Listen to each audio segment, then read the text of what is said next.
Hello दोस्तों, कैसे हो आप सभी। आशा है कि आप सभी अच्छे होंगे। तो दोस्तों, आज की इस वीडियो में हम शब्द चिन्ह को सीखेंगे, जिनका प्रयोग हम नेक्स्ट वीडियो में अभ्यास 47 में करेंगे। ठीक है। तो दोस्तों, जैसे कि हमारे ये शब्द चिन्ह है, तो हमें सबसे पहले तो ये जान लेना है। तो जो शब्द चिन्ह हमारा डार्क है, मैं यहाँ पर डार्क लिख देती हूँ। ठीक है। इससे हमें पता चल जाता है कि कौन सा शब्द चिन्ह हमारा डार्क है और कौन सा लाइट है। और जो सा लाइट है वहां पर मैंने लाइट लिख दिया है। ठीक है। तो हमें पता चल गया कि लाइट, इनमें से कौन सा शब्द चिन्ह लाइट है और कौन सा शब्द चिन्ह डार्क है। ठीक है। अब देखो, ये जो डार्क वाली लाइन में ये शब्द है हमारा विधा विधान। अब देखो, इसको हम किस प्रकार से बनाएंगे। जो इसका शब्द चिन्ह होता है वो किस प्रकार से होता है। वह के आंकड़े को लगाया इस प्रकार से छोटा सा। ठीक है। और फिर दैखी रेखा को बना देंगे इस प्रकार से।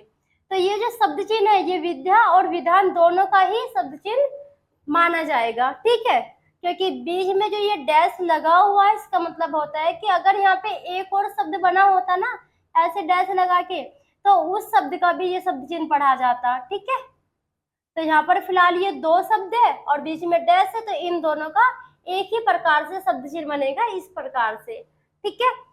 अगला शब्द है विद्यार्थी। तो देखो, हम इसको किस प्रकार से बनाएंगे। हम इसको क्रॉस द लाइन बना देंगे। जो विधा विधान का शब्द चिन्ह है, इसी को क्रॉस द लाइन बना देंगे, तो विद्यार्थी का शब्द चिन्ह पढ़ा जाएगा। ठीक है। अगला शब्द है विषय। तो विषय का शब्द चिन्ह किस प्रकार से बनता है। वह के आंकड़े को लगाया इस प्रकार से, से की रेखा को पूरी बना लिया और फिर बाद में यह को बना देंगे, यह का आंकड़ा लगा दिया बाद में। ठीक है। तो ये विषय का शब्द चिन्ह पढ़ा जाएगा। ठीक है। अगला शब्द है प्रारंभ। अब देखो, प्रारंभ को हम किस प्रकार से बनाएंगे। पै में रह के आंकड़े का प्रयोग किया, पै की रेखा को कर देंगे बड़ी और बाद में डैश को लगा देंगे, क्योंकि मैं के बाद में जो है ना भय भय है, और भय में क्या लगता है, डैश। ठीक है। तो इस प्रकार से प्रारंभ का शब्द चिन्ह बनता है। अगला शब्द है मजबूत। अब देखो, इसके शब्द चिन्ह को किस प्रकार से बनाएंगे।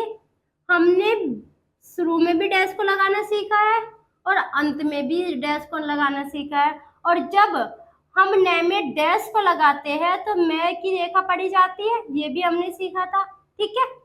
अब यहाँ पर हम किस प्रकार से बनाएंगे। बिना हाथ उठाए डैश को निकाल देंगे और फिर न की रेखा को बना देंगे, और जय बाद में जय, तो जय का सर्किल लगा देते हैं इस प्रकार से, और फिर क्या है बै, तो हमने बै रेखा को बना दिया। और तय है तो इसलिए हम बै रेखा को छोटी कर देंगे। ठीक है। तो इस प्रकार से मजबूत का शब्द चिन्ह पढ़ा जाता है। ठीक है। तो ये मजबूत का शब्द चिन्ह। ठीक है। अब अगला शब्द है अटकल। अटकल, मोटा, उल्टा। अब देखो, ये तीनों ही शब्द चिन्ह लाइट है। ठीक है। तो अटकल, अब देखो ये अटकल है, तो आप सोचोगे कि अटकल की आउटलाइन को पूरी बनाना है, तो देखो पूरी नहीं बनाना। जैसा शब्द चिन्ह है, अटकल का शब्द चिन्ह बुक में इस प्रकार से दे रखा है, तो हमें इस प्रकार से ही अटकल के शब्द चिन्ह को बनाना है। ठीक है। मोटा, तो ये अटकल के शब्द चिन्ह को ऑन द लाइन बना दो, तो मोटा का शब्द चिन्ह पढ़ा जाएगा। ठीक है।